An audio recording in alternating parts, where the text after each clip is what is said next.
The first time I saw Auntie Miriam's face without her makeup, I froze. Her skin, usually smooth and glowing, was covered in strange, scaly patches that shimmered faintly like fish scales under sunlight. It didn't look like any skin condition I'd ever seen, it looked unnatural. Auntie Miriam was the envy of our entire village. Everyone said she was the most beautiful woman for miles. Her skin was flawless, her lips always the perfect shade of red, and her eyes sparkled in a way that made everyone stare. She didn't look her age, most people thought she was in her 30s, but I knew she had to be nearing 60. Growing up, I loved spending time at her house. She always had the best snacks, the prettiest dresses, and, of course, her makeup kit. It was a wooden box with intricate carvings of animals and stars, and she guarded it like a treasure. She never let anyone touch it.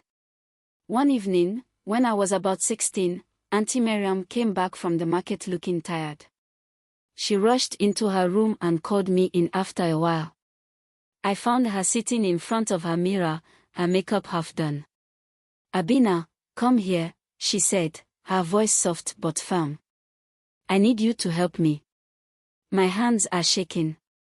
I had never been allowed near her makeup kit before, but she handed me a small brush and a jar of golden powder. "Apply this to my cheeks," she said. I hesitated. "Auntie, where do you even get all this makeup? I've never seen anything like it in the market." She smiled faintly. "It's special. Just do as I say." I brushed the powder onto her cheeks, and as I did, I noticed something odd. Her skin seemed to absorb it instantly, like a dry sponge soaking up water. The scaly patches disappeared, replaced by smooth, radiant skin. She looked in the mirror and sighed with relief. "Thank you, Abina," she said, but her tone was distant, almost sad. That night, I couldn't sleep. The sight of her bare skin haunted me. The next day, when Auntie went to fetch water, I did something I'd never dared before. I opened her makeup kit. Inside, I found jars of powders and creams in colors I'd never seen before: gold, silver, deep crimson. But it wasn't just the colors that unsettled me. The jars had labels written in a language I couldn't read, and each one had a strange symbol carved into the lid. One jar, filled with a shimmering black paste, had a faint smell of burnt wood and something sweet, almost like honey. Before I could examine it further, I heard the door creak. Auntie Miriam stood in the doorway, her face pale. "Abina," she said quietly, "you shouldn't have done that." I stammered an apology, but she motioned for me to sit down. Then, she told me the truth. The makeup wasn't ordinary. It was given to her years ago by a traveling trader who came to the village during a festival. He claimed it would make her the most beautiful woman anyone had ever seen. At the time, Auntie Miriam had been desperate. She was struggling with wrinkles and spots that made her feel old and invisible. The trader warned her, though, the makeup would only work if she never went a day without it. "What happens if you stop?" I asked, my voice barely above a whisper. Her eyes filled with tears. "It doesn't just fade, Abina. It takes something from you. Every time I use it, I lose a little more of myself. My real skin, my real face, it's almost gone." I didn't know what to say. I wanted to tell her to stop using it, but I could see the fear in her eyes. She was too afraid of what she would become without it. That was years ago. Auntie Miriam is still as beautiful as ever, but sometimes, late at night, I see her sitting by her mirror, staring at her reflection. I don't know if she's admiring herself or mourning the woman she used to be. And every time I see her, I wonder how much of her beauty is left, and how much is just an illusion. One day, something happened that changed everything. Auntie Miriam's secret was almost exposed, and it left both of us shaken. It was during another festival, years later. Auntie Miriam, as always, was the center of attention. She wore a bright blue dress with golden embroidery that shimmered under the sunlight, and her makeup was flawless.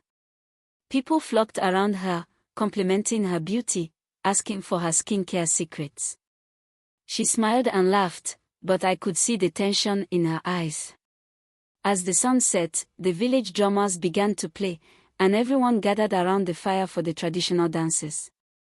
Auntie Miriam rarely joined in these days, saying she was too old for such things, but that evening, she decided to dance. She moved gracefully, her dress twirling around her, and the crowd cheered her on. Then, it happened. A little boy ran past her, tripping on his own feet. As he fell, he reached out and accidentally grabbed the hem of her dress. She stumbled, losing her balance, and fell to the ground. Gasps echoed through the crowd. When Auntie Miriam stood up, her face had changed. The sweat and fall had smudged her makeup, revealing patches of the scaly, shimmering skin underneath. For a moment, everyone stared in stunned silence. "What is that?" someone whispered. "Is she sick?" another voice murmured. Auntie Miriam quickly covered her face with her hands and ran toward her house. I followed her, my heart pounding. When I entered her room, she was sitting on the floor, frantically reapplying her makeup. Her hands were shaking so badly that the powders and cream smudged even more. Tears streamed down her face, mixing with the remnants of her makeup. "I can't do this anymore, Abina," she whispered. "I can't live like this." I sat beside her, unsure of what to say. For years, I had watched her slowly lose herself to the makeup. I had seen the fear in her eyes every time she looked in the mirror. But now, seeing her like this, I realized just how trapped she was. "Auntie," I said gently, "maybe it's time to let it go. People will understand. You're more than just your looks." She shook her head. "You don't understand, Abina. It's not just about how I look. The makeup, it's a curse. If I stop using it, I won't just lose my beauty, I'll lose everything. My skin, my face, even my life." Her words chilled me to the bone. I didn't know what to do. How do you fight something like that? That night, Auntie Miriam stayed in her room, refusing to come out. The villagers whispered about her the next day, but no one dared to confront her directly. As time passed, I noticed something alarming. Auntie Miriam was using the makeup more frequently, applying it in thicker layers. But no matter how much she used, it seemed to fade faster than before. Her real skin, if you could still call it that, was deteriorating.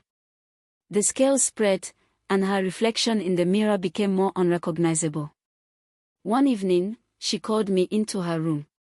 The makeup box was open in front of her, but she wasn't wearing any. Her face was almost completely covered in the shimmering scales now, her eyes sunken and tired. "Abina," she said softly, "I need you to do something for me." "What is it?" I asked, my throat tightening. She handed me a small piece of paper with strange symbols on it. "Take this to the old healer in the next village. He's the only one who can help me now." I took the paper and promised her I'd go. But deep down, I wondered if it was already too late. The next day, I made the journey to the healer. When I showed him the paper, his expression darkened. "Where did you get this?" he asked. I hesitated. "It's for my aunt. She's sick." The healer shook his head. "This isn't sickness. It's the price of vanity. The trader who gave her the makeup deals in dark magic. Your aunt traded her true self for beauty, and now the magic is consuming her. Can you help her?" I asked, desperation creeping into my voice. He sighed. "There's a way, but it won't be easy. She has to destroy the makeup herself and face what she's become. If she doesn't, the magic will take her completely." When I returned home and told Auntie Miriam what the healer said, she broke down in tears.